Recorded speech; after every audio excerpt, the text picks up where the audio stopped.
The rain that night came down like a confession, steady, endless, and cold enough to make the bones remember what loneliness felt like. Dry Creek, a town that prided itself on dust, drowned beneath a curtain of silver water.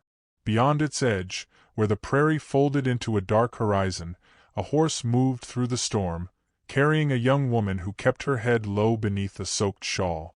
Her name was Nia Willow, 20 years old, born among the river tribes and known in town for her handmade jewelry, silver, turquoise, and the fragile patience of her hands. Every drop that struck her face reminded her how far she was from home, how small one heart could feel against an entire sky. Lightning tore across the clouds, revealing a cabin ahead, half hidden beneath a leaning oak. The glow of its lantern seemed almost a trick of her tired eyes. But she urged her horse forward, desperate for warmth, for shelter, for a voice that wasn't the storm. When she reached the door, she dismounted, boots sinking into mud. Her hand shook as she knocked, 3 hesitant taps against the wood.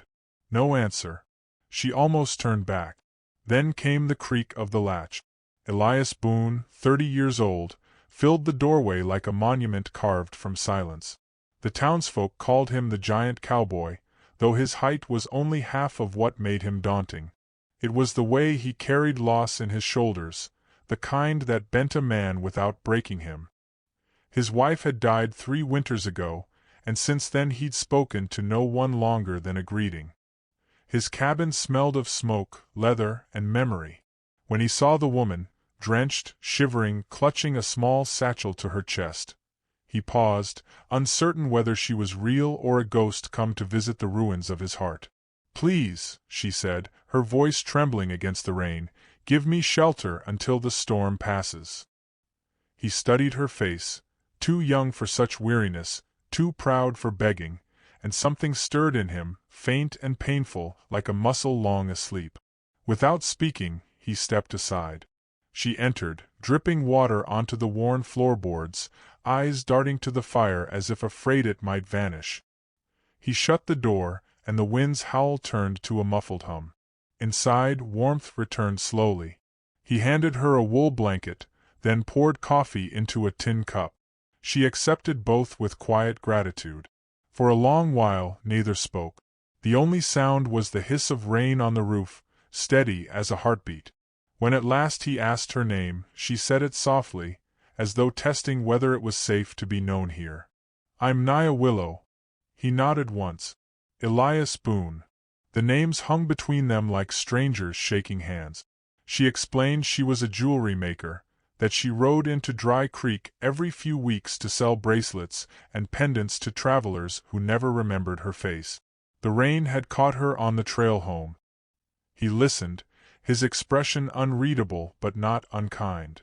The way her fingers wrapped around the cup reminded him of how his late wife used to hold warmth, as though it might slip away if she didn't guard it. "You're welcome to stay," he said finally. "Storm won't end soon." Her shoulders eased, though she tried not to show relief. He turned back to the fire, adding another log. The crackle filled the room. She watched the flames dance across his face, lined, quiet, the eyes of a man who'd once believed in something and buried it himself. Outside, thunder rolled again. Inside, silence began to feel less like solitude and more like safety. When morning came, the world outside the cabin gleamed with the wet sheen of renewal. The rain had stopped, but the sky still hung heavy with clouds. Nia folded the blanket neatly, readying to leave. Elias was mending a broken chair, his large hands moving with surprising care. "Roads still flooded," he said without looking up. "You'll have to wait another day." She nodded, though she wasn't sure if she was relieved or frightened by the thought. By midday, she was outside gathering kindling, her dark hair catching the soft light. Elias watched from the doorway. The cabin, once hollow, now seemed to breathe again. The air carried the scent of damp earth and wild sage. When she returned with an armful of wood, she smiled shyly. "You shouldn't do all this alone," she said. He almost smiled back, a rare, uncertain flicker. They worked side by side until the sun began to fall, each gesture a language beyond words. That evening, as she shaped a new bracelet from her silver wire, Elias asked, "You sell those to survive?" She nodded. "And to remember." "Remember what?" "That every piece carries a wish." She lifted the half-finished circle to the light. "Sometimes for luck. Sometimes for forgiveness." He looked at her hands, small, steady, marked by work. "And that one?" "For a man who thinks he's broken," she said, "to see he's still alive." The room went still. Elias turned his gaze to the fire, unsure whether she meant him or someone else. The sound of the rain had faded, but its echo lingered inside him. That night, he lay awake long after she drifted into sleep by the hearth. The words gnawed softly at him. Still alive. He wondered when he'd stopped being that. In the following days, sunlight returned to the prairie, and with it, something like peace. Naya stayed longer than either had planned. She repaired his torn shirts, laughed when his clumsy hands failed to hammer a nail straight, sang in a low hum while stringing bead. Elias, once a man of measured silence, found himself speaking again, about horses, about the mountains, even about his late wife, though he did so gently, as if the memory might break. Naya listened with the patience of someone who knew grief was not a wound to close but a river to cross. One afternoon, he caught her standing near the corral, her eyes on the sky. "You thinking of leaving?" he asked. "I have to," she said. "People talk. I don't want to shame you." He frowned. "You've done nothing wrong. Sometimes that doesn't matter." The next morning, when she rode into town to sell her bracelets, whispers followed her like dust. Some called her a wild girl, others worse. And when word spread that she had been staying with the giant cowboy, the town's voice grew crueler. Sheriff Cole Avery came up the hill that evening, his badge catching the dying light. He stood at Elias's door, hat low, tone polished with the authority of men who believe they are doing right. "You've got a good name here, Boone," the sheriff said. "Don't throw it away for her. Folks respect you. They won't if you keep this up." Elias didn't look up from his workbench. "Keep what up?" "Taking in that girl. She's not one of us. You're lowering your dignity." The words landed heavy, but Elias's face remained still. "You done?" he asked. "For now." The sheriff turned to go, adding, "Think about it. She'll ruin what peace you've got left." When the door closed, Naya stepped from the corner where she'd been listening. Her eyes shone with quiet sorrow. "I can go," she said. "I don't want to bring you trouble." Elias looked at her, and in that look lived every mile of loneliness he'd walked since his wife's death. He realized then that peace without warmth was just another form of dying. "You think I care what they say?" he asked softly. "They'll hate you for it." "They already did, once," he said. "When I stopped being the man they wanted." That night they ate in silence, but something in the air had changed, like the stillness before dawn, charged and alive. Elias sat by the fire, staring at his hands. He thought of the bracelet she'd made, of the wish it carried. To see he's still alive.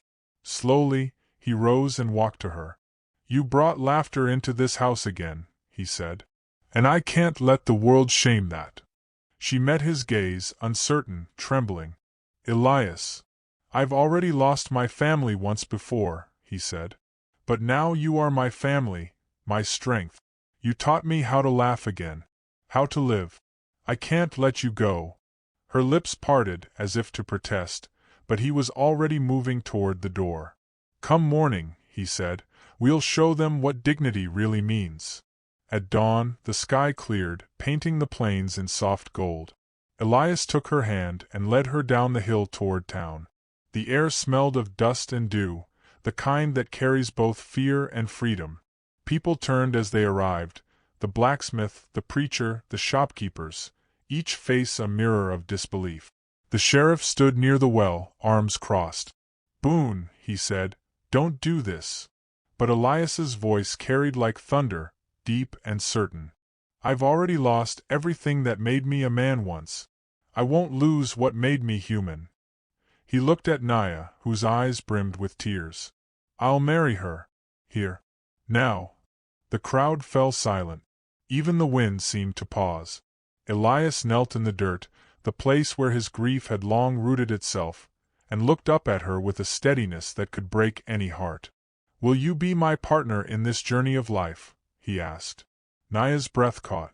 For a moment, it seemed she might crumble beneath the weight of the world watching. But then she smiled, small, trembling, radiant. "Yes," she said. Gasps rippled through the crowd. The preacher, overcome by the sight, stepped forward and murmured the words that bound them in God's name. Elias took one of her silver rings, slipped it onto her finger, and before anyone could speak against it, he kissed her, softly, completely, without fear. The townspeople watched, their judgment swallowed by awe. When the kiss broke, the world seemed new again. The sheriff tipped his hat, defeated but thoughtful, and turned away. A few townsfolk even clapped, hesitant but moved. The sun climbed higher, burning away the last of the night. That evening, Elias and Naya rode back to the cabin beneath a sky washed clean. The air smelled of rain and promise. Inside, the fire flickered low. She hung her bracelets on the wall, each one catching the light like a captured star. He watched her, smiling in the way of a man who's found his way home. "This place feels alive again," he whispered. "It's not the place," she said. "It's us." And when he kissed her again, it was not in defiance but in peace. Years later, travelers passing through Dry Creek would hear the tale, the giant cowboy who married the native girl beneath the morning sun. Some called it foolish, others brave, but those who'd ever been lonely knew better. They said it was the night when two lost souls found shelter not from the rain, but from the emptiness that follows it. And sometimes, when the storms returned to the prairie, folks swore they could still hear laughter drifting from that cabin on the hill, soft, silver, and eternal.